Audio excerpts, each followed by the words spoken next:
Ito ang latest weather update.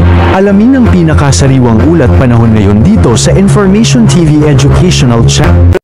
Patuloy pa rin po ang mga paulan sa malaking bahagi po ng ating bansa dahil pa rin yan sa pag-ihip ng southwest monsoon or hanging habagat, particularly sa western sections ng central and southern Luzon at sa malaking bahagi po ng Visayas and Mindanao. Samantala, patuloy pa rin nating monitor ang isang low pressure area sa labas ng Philippine Area of Responsibility.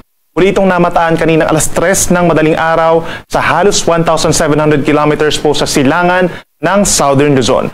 Base po sa ating analysis, today and tomorrow, hindi naman ito inaasahan na magiging isang tropical depression or mahinang bagyo. At meron tayong nakikitang dalawang senaryo.